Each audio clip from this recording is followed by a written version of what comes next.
Assalamualaikum warahmatullahi wabarakatuh. Kembali lagi dengan channel Adi Saputra atau channel Putra in Enset.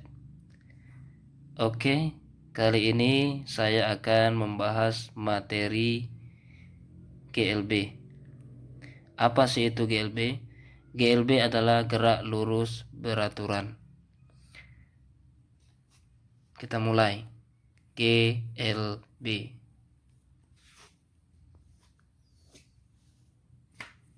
Gerak lurus beraturan.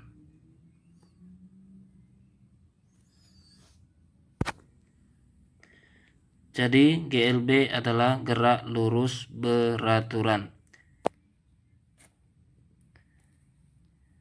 Tentunya gerak yang bergerak lurus secara beraturan. Apa pengaplikasiannya atau apa contohnya? Contohnya seperti kereta api. Gimana kalau dengan motor? Ya tentu tidak.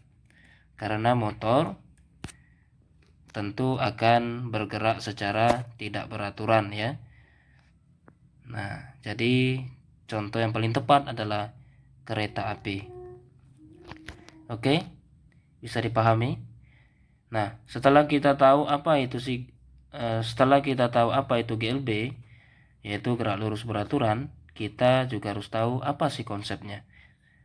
Nah, konsep gerak lurus beraturan itu adalah percepatannya sama dengan 0 dan kecepatannya konstan.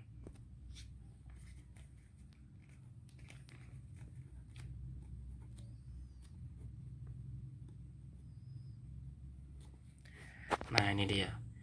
Apa itu A? A itu adalah percepatan. Nah, diingat kembali. Percepatan itu satuannya meter per sekon kuadrat ya, diingat. Nah, kalau percepatan itu tidak berlaku dengan GLB karena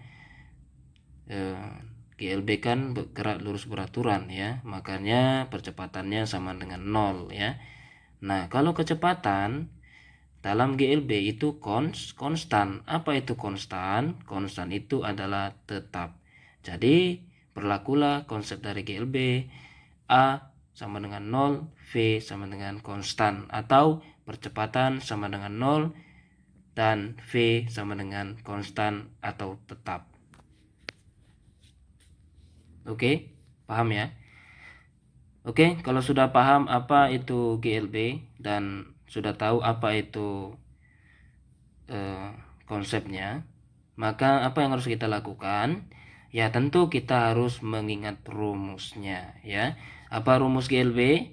Rumus dasar GLB adalah V sama dengan S per T.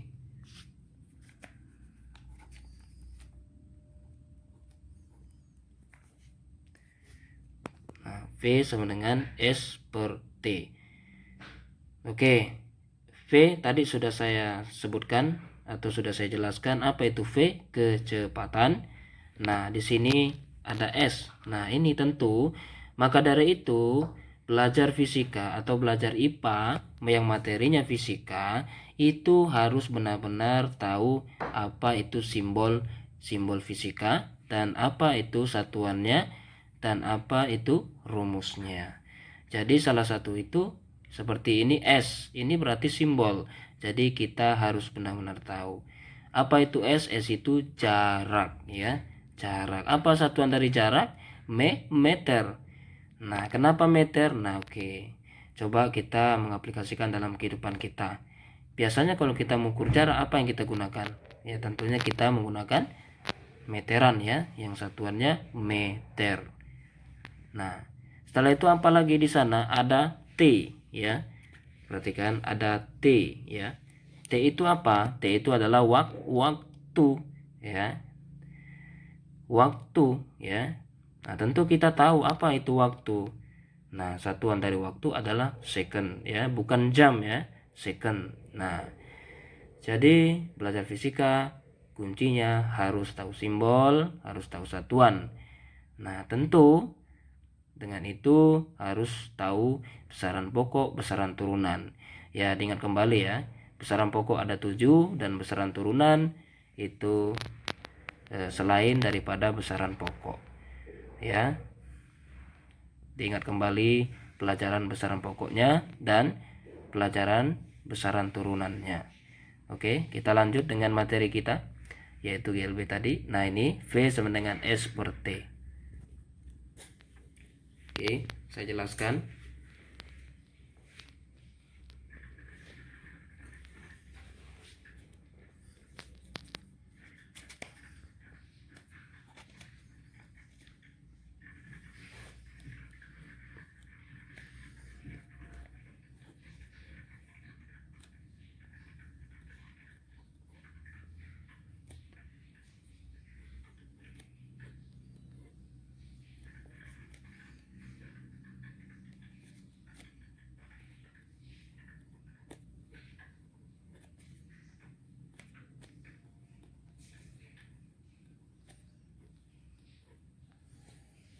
Oke. V kecepatan satuannya meter per second dan S jarak satuannya meter dan T waktu satuannya second ya, atau second ya. Oke.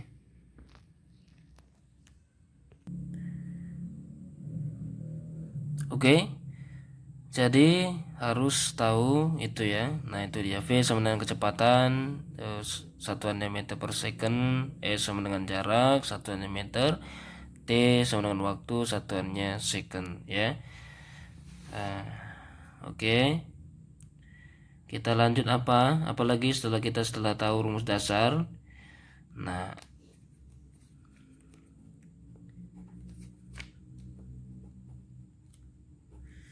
V sama dengan delta S per delta T, atau V sama dengan delta S per T, atau V sama dengan T, salah ya, S per delta T. Nah, ini kenapa ini ada rumus seperti ini ya? Kenapa? Biasalah ya, kalau ketemu soal itu kan biasanya itu terkadang bukan menggunakan rumus dasar aja, kadang dijabarkan lagi ya seperti ini. Jadi rumusnya jadi seperti ini. Oke, ini apa namanya, delta. Kita tulis ini delta. Delta itu adalah selisih ya, selisih. Jadi kita turunkan aja lah, V sama dengan delta S berarti apa? Ingat, delta itu selisih, berarti S2 dikurang S1. T berarti ingat ada deltanya, berarti T2 dikurang T1 ya. V-nya lagi delta S, berarti apa, gimana itu? Berarti S2 dikurang S1. T-nya enggak ada delta, berarti apa? T saja ya. Lalu F, V-nya lagi S. Nah, S ini enggak ada delta, berarti S aja. Nah, delta T. Nah, ini ada delta, berarti T2 dikurang T1. Nah, jadi